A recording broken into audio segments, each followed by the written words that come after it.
뽑았는데 큰 코끼리 아닙니다. 큰 코끼리라는 뜻도 되겠죠. 대상하면요. 근데 여기서는 이제 그런 뜻은 아니고. 자, 봅시다. 집대상. 천하왕. 왕이 불해. 안평태.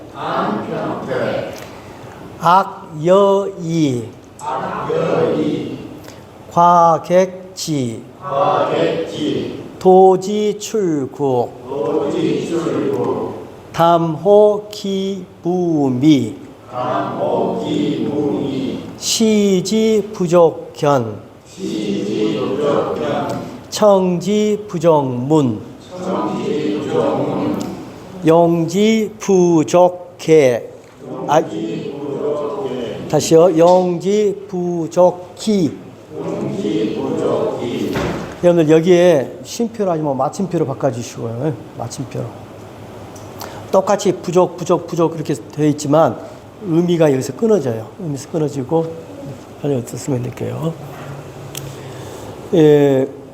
첫 번째 집은 잡을 집자고요. 대상은 큰 형상입니다.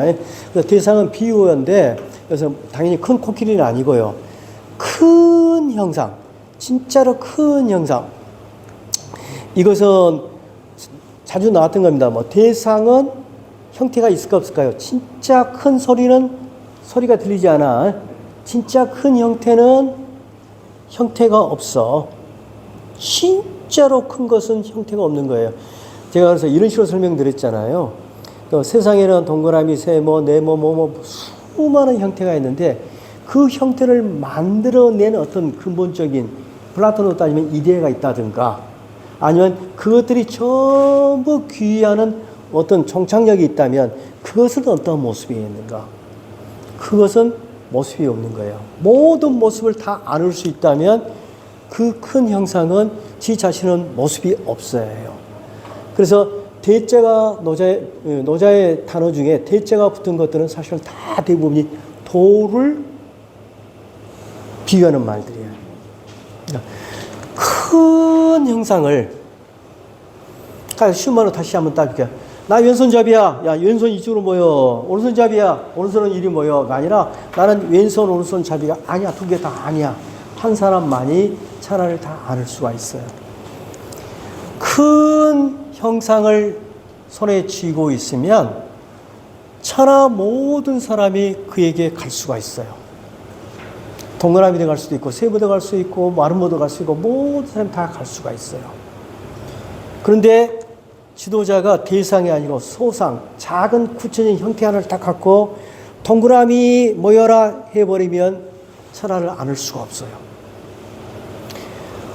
왕이 불해. 자, 여기서 해는 해치다도 되고 우리말에 방해하다, 가로막다 뭐 여러 가지 뜻이 가능합니다.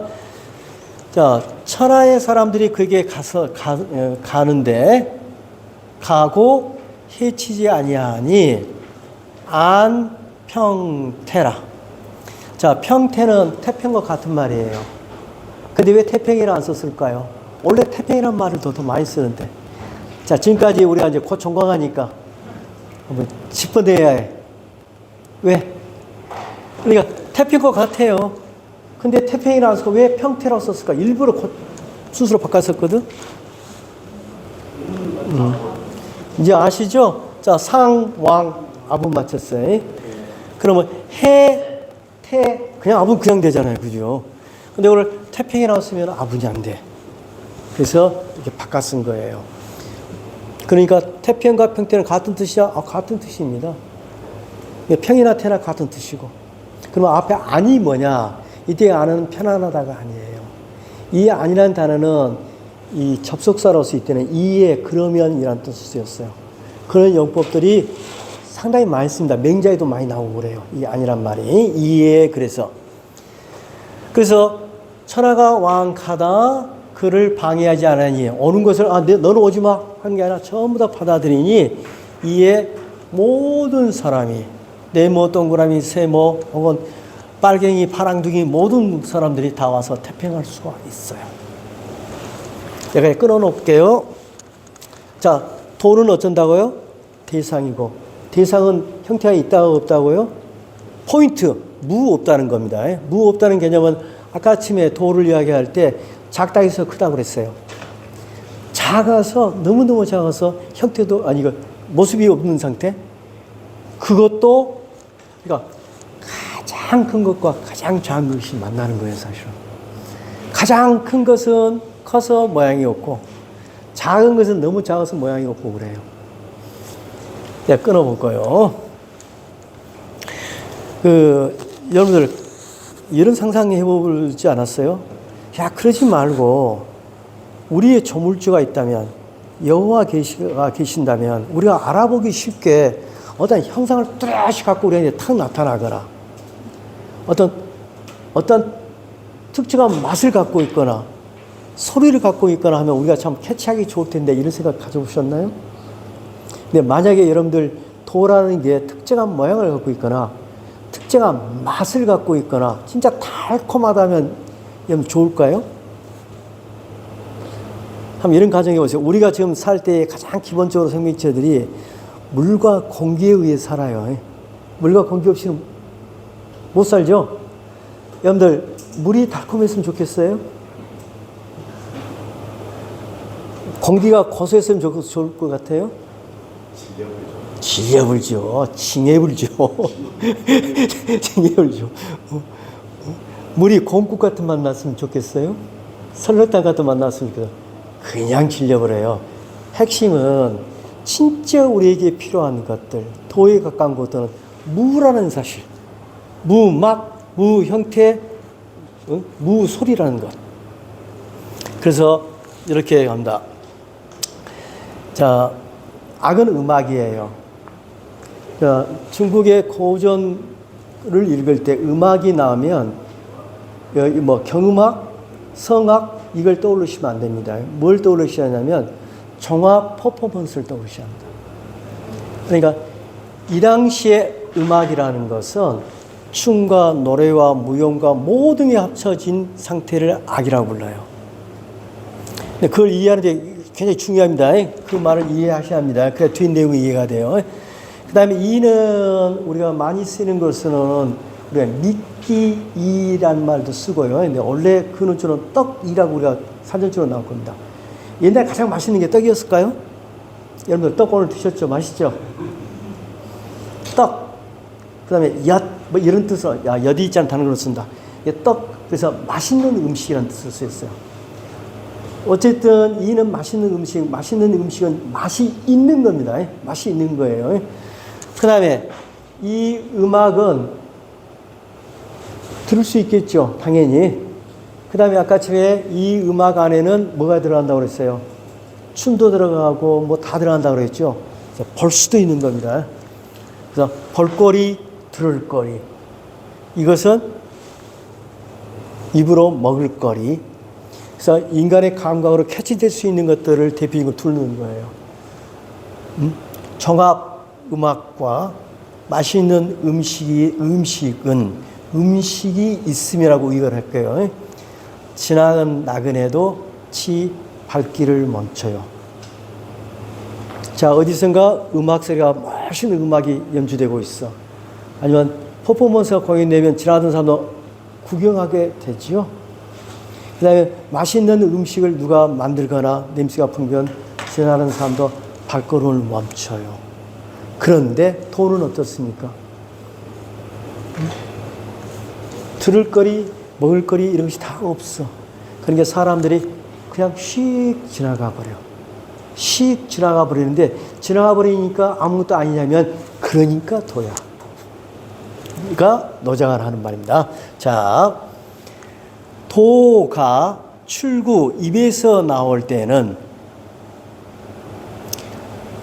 여러분들 지금 제가 도를 제 입에서 내뱉고 있습니다. 내뱉어서 여러분들한테 귀 속에 넣어주고 있어요. 어때요? 달콤하셔요? 듣기 좋으셔요? 도 자체가. 도가 입에서 나올 때는 담호. 우리가 들어 이 담은 물담자예요. 우리 담수할 때 담자입니다. 바닷물은 짭짤하잖아요. 담수는 맹물은 아무 맛 없죠. 그것은 맛이 없어요. 그래서 도지 출구 이것은 뭘 대항해서 쓰냐면 이 이자를 염두에 둬 쓴 거예요. 떡은 맛이 있지만 도는 무맛이야 이 말입니다. 도는 무맛이에요. 도는 무맛이에요. 그 다음에 시지 부족견 청지 부족문하고 끊어보세요. 이제 부족인데 부족은 제가 직역하면 뭐뭇 하기에 족하지 아니하다, 뭐뭐하기에 충분하지 아니하다가 기본 뜻이에요. 근데 문맥에 따라서는 뭐뭐 하기에 족하다, 뭐뭐 할 수 없다, 뭐 등등 위역할 수 있는데 이 앞에 두 개와 이 두 개는 약간 구분해서 써야 할 것 같고요. 자, 시지, 치가 가리킨 내용은 도입니다. 그 도를 시 보아도 부족견, 보기에 충분치가 않아요. 이 말은 무슨 말이죠? 보기에 충분치 않다는 것은 눈으로 볼 수가 없다는 이야기입니다. 왜요? 도는 왜 눈으로 못 봐요? 제일 첫 줄 다시 돌아오세요. 제일 첫 줄은 뭐라고 그랬어요?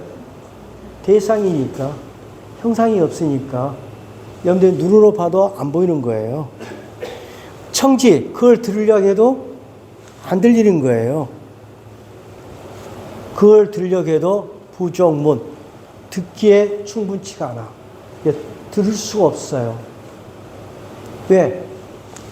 도는 대음, 큰 음악이거든요. 진짜로 큰 음악이거든요. 큰 음악은 소리가 없어요. 들리지 않아요. 그럼 갑자기 이 말이 왜 뛰어나왔느냐? 아까 음악의 볼거리, 들을거리라고 그랬잖아요. 이 악이. 그런데 도라는 놈은 볼거리도 못 되고 춤이 없으니까, 그 다음에 멜로디가 없으니까 들을거리도 못 돼요. 라고 끊어놓고, 그 다음에 이 기라는 단어를 좀 보고 넘어가야 해요. 이제 뒤에 그림 한번 보죠. 여러분들 이 재밌는 글자 하나 설명할게요. 이건 기자고 이건 즉자고 그러거든요. 즉과 기라는 글자가 정말 재밌게 만들어진 글자예요. 기를 아까 기억하시면 기를 임이라고 내가 번역했을 때 임이. 부사로 쓰면 임이란 뜻이에요. 임이. 그런데 이게 동사로 쓴다면 임이 앞으로 넘어가서 끝내다 마치다는 뜻이 돼요. 우리 임이자 전 시간에 제가 설명드릴 때 이자 있었잖아요. 이자와 같다고 생각하시면 돼요.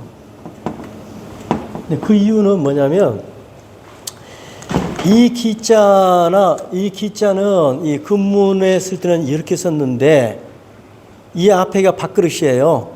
이건 사람이에요. 사람이 무릎 꿇고 있어요. 근데 입이 어디로 가 있어요? 앞으로 가 있어요? 뒤로 가 있어요? 뒤로 가 있어요. 요놈은. 근데 각골문은 더 노골적으로 이거 밥그릇인데 사람이 어떻게 앉았어요? 아예 뒤돌아 앉았어요. 자, 이게 밥그릇이에요. 다 먹었어요. 질려요. 이렇게 돌아앉은 거예요. 나 그만 먹어. 못 먹어. 배불러. 하고 있는 게 기예요. 그러면 즉은 뭐예요? 우리가 즉석불교할 때 즉자예요. 즉시 다가가는 거예요. 그래서 밥그릇이 있는데 사람이 무릎을 굽히고 머리를 숙이면서 앞으로 달라들고 있는 모양을 건든 글자예요. 그래서 이 글자의 형태를 생각하면 기라는 게 어떤 어감이다. 자, 그래서 기는 밥 먹는 것을 끝내다가 기본 뜻이에요. 밥 다 먹었어. 다 먹고 나니까 뭐예요? 그 과거가 되죠. 이미 이런 뜻이 되는 거예요. 그럼 이제 다시 원문으로 돌아가요. 용지 부족기. 자, 영의 지는 당연히 도죠. 도를 사용해도 부족기, 기는 끝낸다. 끝낼 수가 없는 게 도예요. 끝낼 수가 없는 게 도예요. 다시요. 자, 떡. 끝낼 수 없을 정도로 영원히 먹을 수 있어요? 한 점씩 먹을 수 있어요? 떡은 한 점씩 못 먹어요. 먹다 보면 질려서 끝. 그러죠? 자, 아무리 좋은 공연이 있다 하더라도 365일 그 공연 보고 있으나 이런 볼 수 있을 것 같아요? 못 봐요. 왜? 그것들은 들을 거리, 볼 거리가 있기 때문에. 이 떡은 맛이 있기 때문에 그것은 끝까지 영원토록 볼 수가 없어요. 보면 질려요. 그런데 도라는 존재는 그것과 달리 아무리 보고 본다 하더라도 물리거나 질리지 않고 다 할 수가 없어요. 자, 여러분들 공기 들이켜 보세요. 365일, 이 24시간. 아, 다 마셨다. 질린다. 그만 먹고 끽 하자. 그만 마시자. 할 수 없죠. 물 그렇죠. 그게 바로 도야 이런 말입니다. 그러니까 도를 떠올 때 어떤 물이나 공기 같은 이미지를 떠오르면서 아무것도 지 특성이 없기 때문에 정말 쓸모없고 가치 없는 것처럼 보이지만 모든 존재의 기본적인 생명의 근간을 이루고 있구나 하는 사실을 깨우치면 아, 도라는 게 바로 그런 것이다 라고 느낄 수 있을 거예요. 다시 그러면 계속 우리가 좀 도의 이미지를 노자가 자꾸 반복해서 설명한 겁니다. 작거나 없으면서 큰 일을 하는 존재, 그게 도야. 그러면 너희들이 세상 살 때 어떻게 살아야 진짜 도답게 사는 거야? 작거나 없는 듯이 겸손하게 살면서도, 응? 그렇게 살면서도 사람들에게 영원히 물리지 않는 존재, 영을 써도 다함이 없는 존재, 그러면서 큰일을 할 수 있는 존재, 이게 도다운 삶이야. 그게 인간다운 삶이고 진짜 도의 구현체로서 인간의 진정한 삶의 모습, 한마디로 요약하자면 바로 그거야. 없으면서 있는 존재, 작으면서 큰일을 해는 존재로 살다가 죽으면 사이불망해서 여러분 자신이 도가 되니까 그게 진정한 장수의 삶이야. 노자가 던져주는 불로장생의 큰 토니가 있는 거예요. 다시 또 돌아와서 이제 정리하고 끝낼게요. 큰 형상을 잡고 있으면 온 천하가 다 갈 것이다. 그에게 이 왕자는 귀하다 할 때가 귀자 있었죠. 귀순하다의 귀자와 같은 뜻인데 왜 귀를 안 썼느냐? 마찬가지예요. 상과 아분자를 맞추기 위해서 다른 단어를 바꾼 것 뿐이에요. 즉 천하가 모두 그에게 귀의하게 된다. 다 귀하지만 불해 해치지 아니하니 혹은 방해하지 않으니 막지 아니하니 이에 그 모든 천하는 그 안에서 태평하리라. 반면에 세상 사람들을 유혹하는 아름다운 음악들, 퍼포먼스나 그 다음에 맛있는 음식들에는 자 사실 이것 이제 지자가 저 미자와 아분이 되네요. 그래서 원래는 치과객으로 쓰는 게 좀 매끄러운 문장인데 아분 때문에 덧칠 거예요. 그래서 치과객 이렇게 번역해도 좋습니다. 즉 과객을 멈추게 해요. 그러나 도는 지나가는 사람을 멈추게 할 수가 없어요. 왜냐? 도가 입에서 나오지만 그 도는 단박에서 아무 맛이 없기 때문에 길 가는 나그네를 붙잡을 수가 없고, 두 번째 그걸 구경해도 볼거리가 없어요. 볼만한 것이 못 돼요. 도는 여러분들 도 여기 있어요. 도처에 있어요. 구경 좀 하세요. 재밌어요? 한번 들어보세요. 멋있어요 음악이? 아니야, 아무도 없어요. 듣고자 해도 들을 만한 게 못 돼요. 아까 문장 끝내놓고요. 그래서 다 포괄해서 그러니까 맛이 없고 들을 만하지 않고 보이지 않고 형상이 없기 때문에 그러니까 용지 그걸 쓰면 부족히 다 쓸 수가 바닥낼 수가 없고 물릴 수가 없는 게 그게 도다 이런 내용입니다. 나는 작지만 가장 위대한 존재. 임을 끼워치는 말이 바로 노자의 이야기입니다. 자, 다시 볼게요. 집대상, 천하왕, 왕이 불해, 안평태, 악여이, 과객치, 도지출구, 담호기무미, 시지부족견, 청지부족문, 용지부족기. 이 말이 이렇게 도가 입에서 나온다는 말은 어떤 의미냐면 노자 내가 도에 대해서 설명을 하더라도 이런 맛이 없어 이런 말입니다. 이 이야기는 이제 뒤에 하면 어떤 내용이 되냐면 노자 이런 이야기 합니다. 사람들은 내 토가 큰데 허망되고 그거 말도 안 되는 소리라는 사람이 있어 하면서 하는 이야기가 이 사람을 구태여 이제 그 지식의 단계를 할까요? 그 수준의 단계를 상중하로 나누면 하중에 있는 사람은 내 토를 들면 하하 웃겨 저게 무슨 토야 라고 깔깔깔 웃고 중사 중간 계층은 글쎄 그럴듯한데 정도 생각하고 여러분 정도 수준이 된 상사 최상의 선비는 뭐냐 그렇지 끄덕끄덕해요. 그럼 여러분들은 좀 최소한 끄덕끄덕은 했으니까 중사 이상 되는 거예요. 근데 일반적인 대중들 입장에서 보면 내가 아무리 설명해봐도 맛이 없어. 그러니까 알았어. 이게 수업도 잘 안 들어오잖아요. 자, 오늘 여기까지 마칠게요. 고생하셨습니다.